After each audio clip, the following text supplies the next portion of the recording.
आज महानगरपालिका निवडणूक चालू असताना जाबरे नावाच्या कार्यकर्त्यावर भ्याड हल्ला त्या ठिकाणी झाला आणि संपूर्ण महाडचं वातावरण निवडणुकीच्या दिवशी तंग आहे।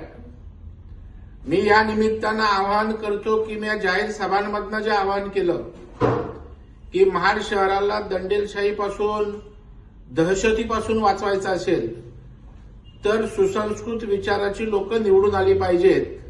हे या ठिकाणी निवडणूक संपण्याआधीच माझं वक्तव्य खरं ठरलं।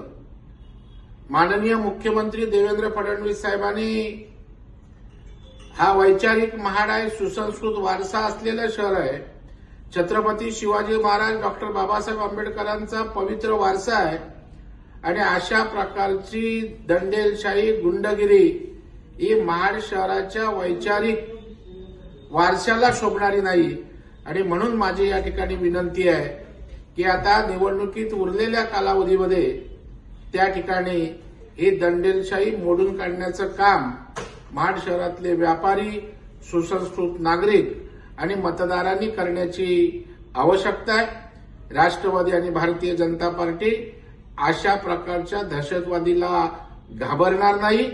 या ठिकाणी लोकशाहीचा आज मतदानाचा उत्सव आहे। या उत्सवाच्या माध्यमातून या ठिकाणी महाड शहरातील जनता या ठिकाणी दंडेलशाही मोडून काढून भारतीय जनता पार्टी आणि राष्ट्रवादीच्या उमेदवारांनाच निवडून देईल अशा प्रकारचा विश्वास मला या प्रसंगाच्या पार्श्वभूमीवर व्यक्त करावासा वाटतो। नागरिकांना घाबरवण्याचा प्रकार महाडमध्ये पहिल्यांदाच आपल्याला पाहायला मिळतो आहे। कुठेतरी कोणीतरी या ठिकाणी आल्यानंतर आमचे जे काही पक्षाचे सहकारी आहेत सुशांत जाबरे याला चुकीच्या पद्धतीनं वेळखा घालत 50 ते 60 जणांनी या ठिकाणी मारण्याचा प्रयत्न केला। त्याचबरोबर त्याच्याबरोबर असणाऱ्या लोकांना सुद्धा त्या ठिकाणी मारहाण करण्यात आली।